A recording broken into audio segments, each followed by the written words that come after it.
Brandis, that 2-hour debate at City Hall resulted in a 36-13 vote in favor of an elected Board of Residents to oversee the Chicago Police Department. Mayor Lori Lightfoot applauded today's actions. What I've heard today is a council debate that I believe will be one for the ages. That you have weighed in and represented your constituents well, and you've represented the city of Chicago well. WTDW News reporter Heather Cherone joins us now with more. Heather, this at first glance looks like a signature accomplishment and piece of legislation in the Lightfoot administration. Remind us what's in this ordinance.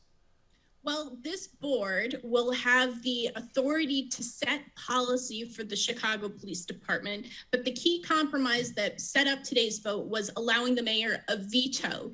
In addition, the board will be allowed to hire the head of the police misconduct agency that investigates wrongdoing, alleged wrongdoing by officers, and they'll be able to take a no confidence vote in the superintendent as well as police board members. Originally, some proposals would have given the board the power to hire and fire. That was also part of the compromise reached today.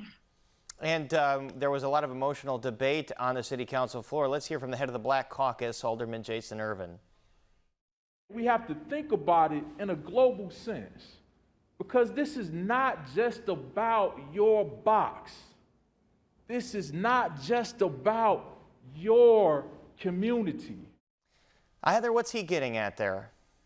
Well, of the 13 dissenting votes, 10 were cast by white aldermen, and a majority of those aldermen represent wards which have high representation of police officers who live in their wards and which are also among the safest and have very little, if any, violent crime. He was pleading with his colleagues to unite around this proposal to restore, rebuild, or even instill trust in the Chicago Police Department, which has faced trust issues in the African American and Latino communities going back decades. And one of those aldermen from the Northwest side you speak of is Alderman Nick Sposato. Let's hear what he had to say. We don't need police reform. We need family reform. Families need to start taking ownership and watching after their children. So we don't need to defund the police. We just need to keep putting oversight on the police and make police not wanting this job, afraid to do their job. You're going to win, I'm going to lose, the police are going to lose, and the city's going to lose. And Sposato and 12 other alder people voted no to this ordinance. Did they have the same argument that Mr. Sposato had there? Well, some of them did, and a lot of them were worried that this panel will add another layer of bureaucracy to what the police department is supposed to be concentrating on in fighting crime. Alderman Anthony Napolitano, who represents the neighboring 41st Ward to the 38th Ward, said that he feared that this would cause crime to triple. Addressing reporters after the city council meeting, Mayor Lori Lightfoot said she hoped that was hyperbole, but would not happen. It's really two competing visions of what the police department needs to do to stop crime. Some aldermen who voted no today think that officers just need to be freed up to fight crime and with harsher sentences by the courts. Other aldermen see that this crime is driven by a lack of trust and a lack of respect between the community and the police department, which are very, very different approaches to the same problem. What impact do supporters of this ordinance hope that it has on crime, on things like police reform?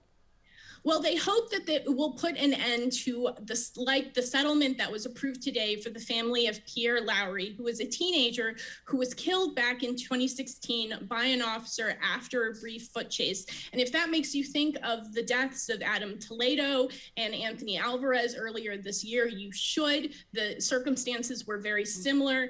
And the hope is that this elected board will put an end to those sort of situations and prevent multi-million-dollar settlements from being on the city council agenda nearly every month.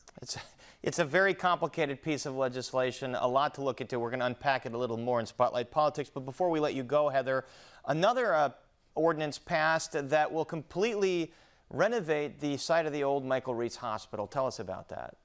That's right. Well, back in 2009, former Mayor Richard Daley saw this defunct hospital site as a place to build the Olympic Village for the 2016 Olympics. Of course, Chicago did not get the 2016 Olympics, and it has been vacant since then, but now it is poised to be redeveloped with $4 billion of investments.